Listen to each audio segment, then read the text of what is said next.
Hey everybody, welcome to the Santa Barbara Zoomcast. I'm Joe Parker and I'm with Lisa Amador. This is my first repeat guest. If you don't remember, I had Lisa and her husband Michael on for Uncorked. They're awesome, super popular restaurant in Santa Barbara, putting out killer food. They did this great pivot during COVID and they were making prepared meals that you could just come up and pick up and have a beautiful three-course meal at home. Super popular on the group.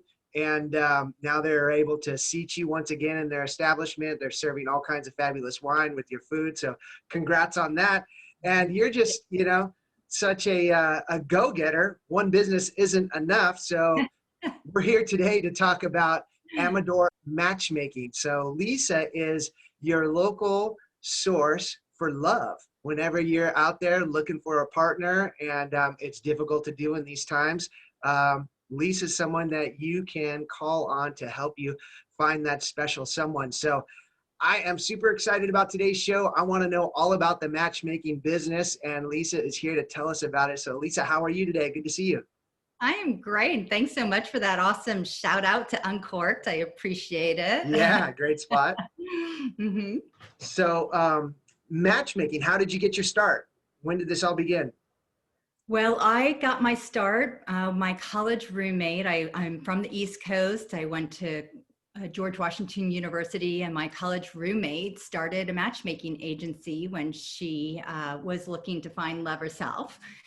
And when she started, I was so intrigued. I actually was an accountant. I was an accountant for 20 years, which is kind of crazy.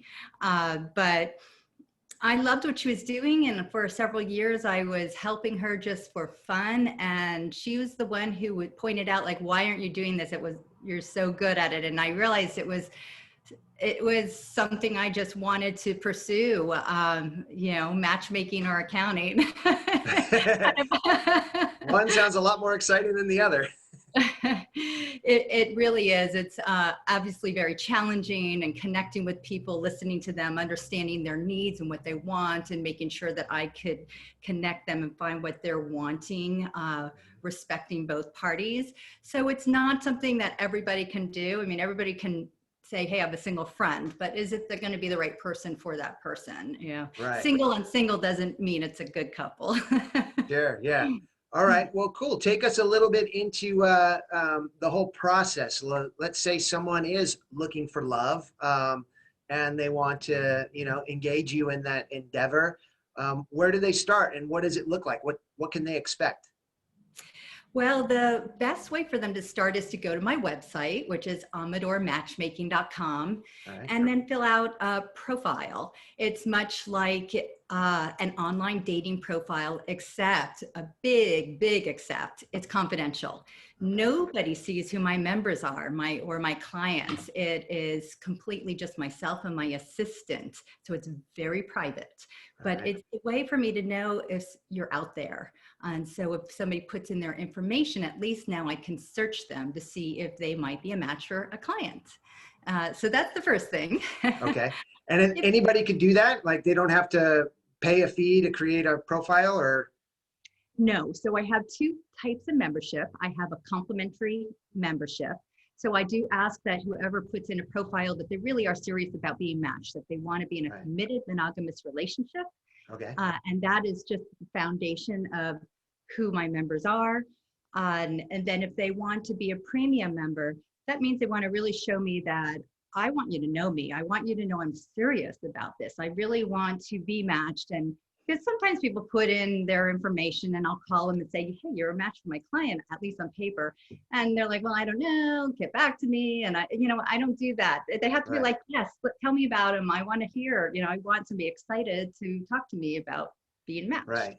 So my premium members, they already have done that. They've already met with me. They spent 90 minutes in person with me, or sometimes by Zoom. Now with COVID, we might do it this way, but I really love meeting people in person, and I get to know them and what their goals, their desires, their values, what makes their heart sick, and who are they looking for. So that really, they invest in themselves, and they invest their time with me. And so therefore, they're kind of like in the front row. So when I have a client, I look at my premium members first before my free members. Okay. Sounds good. And you were talking about some coaching you do, like some date coaching. You're trying to sharpen people's game so that they are better at connecting with potential lover? Absolutely. What happens there? Yeah, not everybody dates very well, or, maybe they haven't dated in a long time. There are, Mhm. a lot of breakups, a divorce, a loss of a spouse, or so you find yourself single. And so maybe you don't know how to date in today's world of online dating. Maybe you've dated for a while and you're just not making the connections you want. So I dive in. I do a full evaluation, and again, the goal is to find the person they want to share their life with. So if that being the ultimate goal, I look at who they are, what have they done, what are they doing, and we really focus on how can they improve their chances of finding that right partner. So maybe it's they have to value themselves more. A lot of people, they don't see who they are, and so I build them up, and I have them see how much they bring to the table, and so somebody can value them. So that's Right. like a real foundation. So I help Right. people with that. Maybe it's getting styled. I have one client gentleman who was dressing like a total teenager, baggy shorts, hat backwards, and I'm like, okay, come on, what are you attracting here? And so we got him styled up. He totally went for like the James Bond look, and it changed his life. He met his Nice. wife, and they're so happy. And so Tuxedos every day. it's so funny, just maybe it's just a hairstyle change, or, Yeah. but eye contact, body language.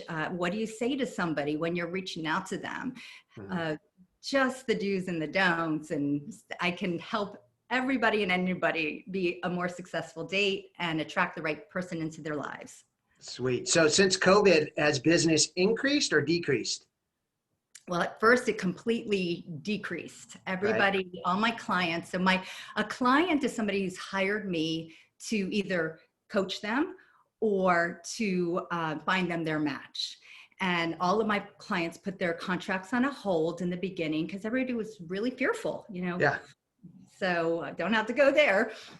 But so it really just stopped, which actually was good for Uncorked, because then I spent a lot of time at Uncorked, because we had some of our people weren't working, so I filled in there, and it was really that was kind of nice. Yeah. But about a month and a half ago, my phone started ringing a lot. People wanted they've had the time to sit home alone, reevaluate their lives, and really prioritize relationship as the top of their list. And which, if you're single out there, this is like the best time to be dating, because people are really committed to it.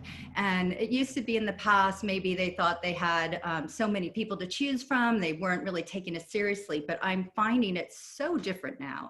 People really are, if they connect with somebody, they're more likely to say, let's work on it, instead of, next.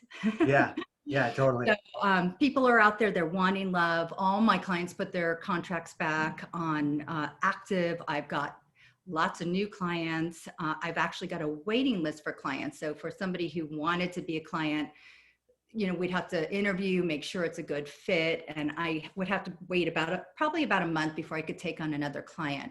Okay. But that's because I'm a boutique business, Yeah. and want to give all my clients a lot of time and energy, and to find them the right relationships. And the upfront process is a lot of my time to find that right person for them.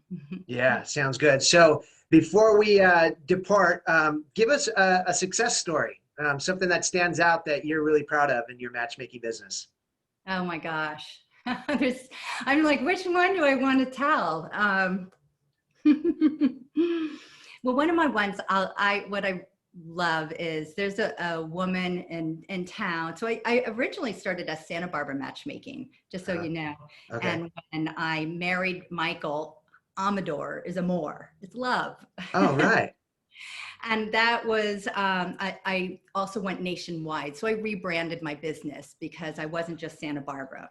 Right. And I had a gentleman, well, actually, so several years prior, I had a local woman in Santa Barbara, who was looking for somebody specific. And I told her I couldn't represent her, because I didn't have that man at that time. It was the beginning of my business. and she wanted somebody Christian, and she wanted to have a family, and she was very, very specific. Mm-hmm. And so I loved her as was a premium member, but I couldn't take her as a client. Then years later, a gentleman from out of state found out about me, and we spoke. He gave me everything he was looking for. He showed me pictures. And I'm like, oh my God, I have your gal. I totally knew this woman who had patiently been waiting was what he was looking for. Nice. And sure enough, I put them out on, he flew here to meet her. One date, that was it. They were solid. They got married a year later. I mean, it's so beautiful to see the two of them challenged to find the right one, and here they are madly in love. And that was a fun one. Epic. That's great. What a good story. Yeah, that took a while too. Patience, huh? Yes, sometimes it is a process, because sometimes I know two people are right for each other. That's another one. I've seen it, and it's just like not the right timing. Maybe somebody's I certainly would never break up a relationship. Don't even go there. But maybe there's have a job project, or they are in the process of whatever their life, they aren't ready to meet somebody. And when I'm like, oh my gosh, if you two met, I just know it. Yeah. So sometimes it's a process to find the right person at the right timing. Both people have to be ready for the relationship, and awesome. Yeah, to be patient. Yeah, cool. Well, it's so great to learn more about the biz. Congrats. It sounds like you're really doing what you love. So that's a real special treat in this life. So great job, Lisa. Thank you. Yeah. All right. So I'll put the link to your website in the below the interview. And again, thank you so much. Always great to see you. Yeah. Are we still filming? Yes.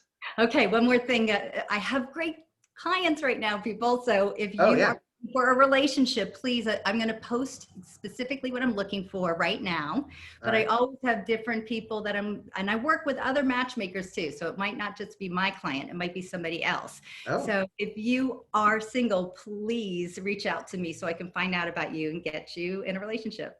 All right. You hear that, everybody? Cupid's calling. Here it comes. Okay. Thanks again, Lisa. Take care. Okay. See ya.